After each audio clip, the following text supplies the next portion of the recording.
Ration அரிசி கடத்தல் விவகாரத்தில் பயங்கர மோதல். ரேஷன் அரிசி கடத்தல் விவகாரத்தில் பயங்கர மோதல் ஏற்பட்டு பெட்ரோல் குண்டு வீசி இருதரப்பு சண்டை நடந்திருக்கிறது. இது குறித்து நமது கடையர் செய்தி பிரிவில் நமக்கு வந்த செய்தி, செவிவழி செய்தியில் என்ன குறிப்பிட்டிருக்கிறார் என்று சொன்னால், தமிழகத்தில் சில தினங்களாக போலீசார் அரசு பஸ் டிரைவர், நிறுவனர், பொதுமக்கள் என பல தரப்பினரையும் கஞ்சா போதை கும்பல் தாக்கிய வீடியோ சமூக வலைதளங்களில் பரவி பரபரப்பை ஏற்படுத்திய நிலையில், தூத்துக்குடி மாவட்டம் கோவில்பட்டியில் ரேஷன் அரிசி கடத்தலுக்கு எதிராக செயல்பட்ட வழக்கறிஞர் வீட்டில் நள்ளிரவில் அரிசி கடத்தல் கும்பல் பெட்ரோல் குண்டு வீசி தாக்கிய சம்பவம் அதிர்ச்சியை ஏற்படுத்தியிருக்கிறது. தமிழகத்தில் ரேஷன் கடைகளில் இலவசமாக வழங்கப்படும் அரிசியை சிலர் கேரளா, ஆந்திராவுக்கு கடத்தும் சம்பவம் ஆங்காங்கே நடந்து வருகிறது. 3.5 லட்சம் கிலோ, அதாவது குறிப்பாக திருநெல்வேலி, தென்காசி, தூத்துக்குடி உள்ளிட்ட தென் மாவட்டங்களில் ரேஷன் அரிசி கடத்தல் சமீப காலமாக அதிகரித்திருக்கிறது. இந்த கடத்தலை கண்டுகொள்ளாமல் இருக்க உணவு கடத்தல் தடுப்பு பிரிவு போலீசாரும் உள்ளூர் போலீசாரும் மாதம் தவறாமல் கவனிக்கப்பட்டு வருகிறார் என்ற செய்தி நமக்கு வருகிறது. தூத்துக்குடி மாவட்டம் கோவில்பட்டி சுற்றுவட்டார பகுதியிலிருந்து மட்டும் மாதம் 350 டன், அதாவது 3.5 கிலோ அளவிற்கு ரேஷன் அரிசி வெளி மாநிலங்களுக்கு கடத்தப்படுவது தெரிய வந்திருக்கிறது. இந்நிலையில் ரேஷன் அரிசி கடத்தல் தொடர்பாக ஏற்பட்ட மோதலில் கோவில்பட்டி வழக்கறிஞர் ஒருவர் வீட்டில் நள்ளிரவில் பெட்ரோல் குண்டு வீசப்பட்ட சம்பவம் கடும் அதிர்ச்சியை ஏற்படுத்தியிருக்கிறது. இது குறித்து நமது செய்தி நிறுவனருக்கு செவிவழி செய்தியில், தூத்துக்குடி மாவட்டம் கோவில்பட்டி ராஜீவ் நகர் 3வது தெருவைச் சேர்ந்தவர் மாரி செல்வம். அவருக்கு வயது 30, வழக்கறிஞராக இருக்கிறார். கோவில்பட்டியில் சில நாட்களுக்கு முன் ராஜீவ் நகரைச் சேர்ந்த ஒரு சிறுவன் வீடு வீடாக சென்று ரேஷன் அரிசியை விலை கொடுத்து வாங்கியிருக்கிறார். தொடர்ந்து அந்த சிறுவனை ரேஷன் அரிசி கடத்தல் கும்பல் கட்டாயப்படுத்தி வீடுகளுக்கு சென்று ரேஷன் அரிசியை வாங்கி வருமாறு கூறியிருக்கிறார்கள்.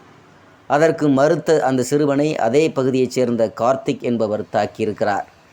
இது குறித்து வழக்கறிஞர் மாரி செல்வம் அவரிடம் கேள்வி எழுப்பியிருக்கிறார். இது தொடர்பாக மாரி செல்வத்துக்கும் கார்த்திக்கும் தகராறு ஏற்பட்டிருக்கிறது. இதற்கிடையே ரேஷன் அரிசி கடத்தி சென்று கார்த்திக் மற்றும் அவரது ஆதரவாளியின் வாகனத்தை விருதுநகர் அருகே போலீசார் பிடித்தனர். அதற்கு மாரி செல்வம் தான் காரணம் என கார்த்திக் மற்றும் நண்பர்கள் கோபமடைந்திருக்கிறார்கள். நேற்று அதிகாலை 2 மணி அளவில் மாரி செல்வத்தை மொபைல் ஃபோனில் தொடர்பு கொண்ட கார்த்திக் அவரை மிரட்டியிருக்கிறார். தொடர்ந்து கார்த்திக் தலைமையில் 20க்கும் மேற்பட்டோர் கார் மற்றும் 2 வீலர்களில் மாரி செல்வம் வீட்டிற்கு சென்று கதவை தட்டியிருக்கிறார்கள். கதவை திறந்து மாரி செல்வம் வெளியே வந்தபோது அந்த கும்பல் சராமரியாக பெட்ரோல் குண்டுகளை வீசிவிட்டு ஓடியது. மாரி செல்வம் வீட்டின் முன் பகுதியில் கிரில் கம்பிகள் வழியாக பெட்ரோல் குண்டுகள் வீட்டிற்குள் விழுந்தன. அங்கிருந்து பொருட்கள் தீயில் கருகி சேதமடைந்தன. மாரி செல்வம் வீட்டின் அருகே பக்கத்து வீட்டுக்காரர் ஒருவர் நிறுத்தியிருந்த வாகனத்தையும் அந்த கும்பல் சேதப்படுத்தி சென்றிருக்கிறது. இது தவிர ஊத்துப்பட்டி சாலையில் ஒரு தோட்டத்தில் நிறுத்தி வைக்கப்பட்டிருந்த மாரி செல்வம் வாகனத்திற்கு அந்த கும்பல் பெட்ரோல் குண்டு வீசி தீ வைத்திருக்கிறது. கோவில்பட்டி மேற்கு போலீசார் சம்பவ இடத்திற்கு சென்று விசாரணை நடத்தியிருக்கிறார்கள். அங்கிருந்த தடயங்கள், CCTV கேமரா காட்சிகளை கைப்பற்றிய போலீசார் தொடர்ந்து விசாரணையும் நடத்தி வருகிறார்கள் என்ற செய்தி நமக்கு வருகிறது. இதற்கிடையே மாரி செல்வத்தின் ஆதரவாளர்கள் சிலர் கார்த்தியின் உறவினர்களான வீரவாஞ்சி நகரைச் சேர்ந்த கண்ணகி வீட்டில் பெட்ரோல் குண்டு வீசியதாகவும், சண்முகராஜ் என்பவர் வீட்டை சேதப்படுத்தியதாகவும் குற்றச்சாட்டு எழுந்திருக்கிறது. அவை குறித்து கோவில்பட்டி மேற்கு காவல் நிலைய போலீசார் வழக்கு பதிவு செய்து விசாரணை நடத்தி வருகிறார்களும், ரேஷன் அரிசி கடத்தல் கும்பலின் இந்த அராஜகம் அந்த பகுதியில் கடும் அதிர்ச்சியும் ஏற்படுத்தியிருக்கிறது. தலைநகர் சென்னையில் கஞ்சா போதையில் வாலிபர்கள் தங்களை பிடிக்க வந்த போலீசாரை தாக்கியது, கும்பகோணத்தில் அரசு பஸ் டிரைவர் கஞ்சா போதையில் வாலிபர்கள் தாக்கியது, அதை படம் பிடித்த நிருபரை அடித்து பொதுமக்களை மிரட்டியது போன்ற வீடியோக்கள் தமிழகத்தில் சில தினங்களாக பரபரப்பை ஏற்படுத்தி வருகிறது. இதற்கிடையே ரேஷன் அரிசி கடத்தல் கும்பல் குண்டு வீசி தாக்குதல் நடந்ததும் அளவிற்கு இறங்கியிருப்பது சட்டம் ஒழுங்கை மேலும் கேள்விக்குறியாகி இருக்கிறது. வழக்கறிஞர் மாரி செல்வராஜ் கூறியதாவது, கார்த்திக், பொன்ராஜ், நாகு, கயத்தாரை சேர்ந்த காங்கிரஸ் நிர்வாகிகள் உட்பட 30 பேர் என் வீட்டில் பெட்ரோல் குண்டு வீசினர். விருதுநகர் 7000 பண்ணை, கோவில்பட்டி சுற்றுவட்டார பகுதியில் இருந்து கேரளாவுக்கு ரேஷன் அரிசி கடத்துகின்றனர். சிறுவர்கள் சிலரை மிரட்டி அவர்கள் வாயிலாக ரேஷன் அரிசியை மக்களிடமிருந்து வாங்குகிறார்கள். அரிசி வாங்க மறுத்த என் உறவினர் ஒருவரை கார்த்திக் குழுவினர் தாக்கியிருக்கிறார்கள். இது தொடர்பாக அவர்கள் கேள்வியும் எழுப்பியிருக்கிறார்கள். கார்த்திக் உட்பட 30 பேர் எனது வீட்டுக்கு வந்தார்கள். அப்போது ஏன் வந்தீர்கள் என கேட்டுக்கொண்டிருந்த போதே 10 பெட்ரோல் குண்டுகளை வீசினார்கள். அரிவாளுடன் பாய்ந்து வந்தனர். திருநெல்வேலியைச் சேர்ந்த பல்வேறு கொலை வழக்குகளில் தொடர்புடையவர்கள் தொடர்புடைய உதவியுடன் ரேஷன் அரிசியை கடத்துகிறார்கள். காவல்துறையினர் இது குறித்து நடவடிக்கை எடுக்க வேண்டும். தினமும் 20 டன் வரையிலும் கேரளாவுக்கு ரேஷன் அரிசி கடத்தப்படுகிறது. உணவு கடத்தல் தடுப்பு பிரிவு போலீசார் இது குறித்து விசாரணை நடத்தியிருப்பதும் இரும்பு கரம் கொண்டு அடக்க வேண்டும். இவ்வாறு அவர்கள் தெரிவித்திருக்கிறார்கள்.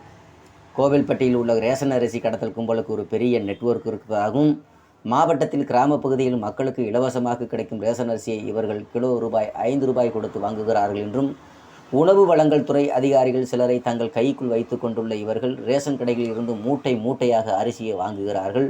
அவற்றை ரகசியமாக ஒரு இடத்தில் சேகரித்து வைத்து காவல்துறை உதவியுடன் கடத்தி செல்கிறார்கள் என்றும், 2 ஆண்டுகளுக்கு முன்பு சைக்கிளில் சென்று கொண்டிருந்த கடத்தல் கும்பலைச் சேர்ந்த ஒருவருக்கு தற்போது 3 கார்கள் 10 வீடுகள் உள்ளதாகவும் என போலீசார்கள் கூறுகிறார்கள். அதாவது 3 சமுதாய நெட்வொர்க். அதாவது கோவில்பட்டி ரேஷன் அரிசி கடத்தல் கும்பல் பல ஆண்டுகளாகவே கொடி கட்டி பறக்கிறது.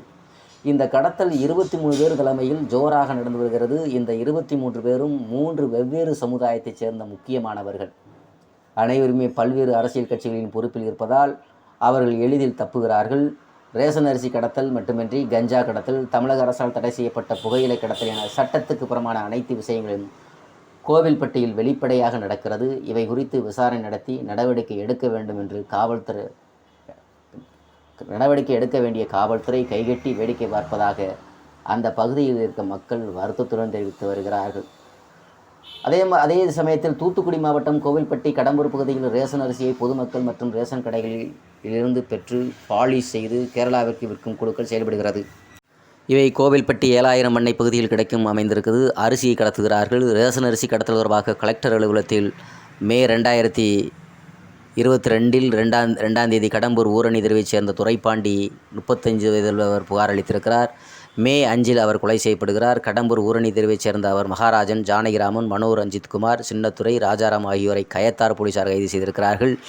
இந்த கொலையை உதாரணம் காட்டி உளவுத்துறை அதிகாரி ஒருவர் உயர் அதிகாரிகளுக்கு ஆதாரங்களுடன் சில ரகசிய தகவலை அனுப்பியிருக்கிறார். ஆனால் சில நாட்களே அந்த அதிகாரியும் போக்குவரத்து காவல்துறைக்கு இடம் மாற்றம் செய்யப்பட்டிருக்கிறார் என்ற செய்தியும் குறிப்பிடத்தக்கதாக இருந்திருக்கிறது. கோவில்பட்டியில் உள்ள ரேஷன் அரிசி கடத்தல் கும்பலுக்கு பெரிய நெட்வொர்க் இருப்பதாக தெரிகிறது. மாவட்டத்தில் கிராம பகுதியில் மக்களுக்கு இலவசமாக கிடைக்கும் ரேஷன் அரிசியை இவர்கள் கிலோ ₹5 கொடுத்து வாங்குகிறார்கள். உணவு வழங்கல் துறை அதிகாரிகள் சிலரை தங்களுக்குள் வைத்து கொண்டுள்ள இவர்கள் ரேஷன் கடைகளில் இருந்து மூட்டையாக அரிசியை வாங்குகிறார்கள். அவற்றை ரகசியமாக ஒரு இடத்தில் சேகரித்து வைத்து காவல்துறை உதவியுடன் கடத்தி செல்கிறார்கள். வழக்கறிஞர் மாரி செல்வரும் வீட்டில் பெட்ரோல் குண்டு வீசிய சம்பவத்தில் தொடர்புடையதாக கூறப்படும் கார்த்திக் திமுக பெண் அமைச்சர் ஒருவருடன் நேரடி தொடர்பில் உள்ளதாகவும் விவரம் அறிந்தவர்கள் கூறுகிறார்கள். அவரது உறவினர் சிலர் ஆளுங்கட்சியில் முக்கிய பொறுப்புகளில் உள்ளனர். இதனால் ரேஷன் அரிசி கடத்தலில் ஈடுபடுவோர் பொருளாதார ரீதியாக அசுர வளர்ச்சி அடைந்து வருகிறார்கள் என்ற செய்தியும், 2 ஆண்டுகளுக்கு முன் சைக்கிளில் சென்று கொண்டிருந்த கடத்தல் கும்பலைச் சேர்ந்த ஒருவர் தற்போது 3 கார்கள் 10 வீடுகள் உள்ளது என போலீசாரே கூறுகிறார்கள் என்ற செய்தியும் நமது கடையர் செய்திக்கு நெறியாளர்களுக்கு செவிவெளி செய்தியாக வந்திருக்கிறது. இந்த செய்தி உண்மையா பொய்யா என்று நாம் ஆராயப்பட வேண்டும் என்பதில் நாம் கண்ணும் கருத்துமாக இருக்க வேண்டும். ஜனநாயக நாட்டில் ஜனநாயக மக்களுக்கு அனைத்தும் சேர வேண்டும். அதற்கு நாம் உறுதுணையாக இருக்க வேண்டும். அறவழியில் நாம் செல்ல வேண்டும். அறவழியில் செல்ல வேண்டும். அதற்கான முயற்சியை நமது கடையர் டிவி பொதுமக்களுக்கு அறிவுரை சொல்லி வருகிறது.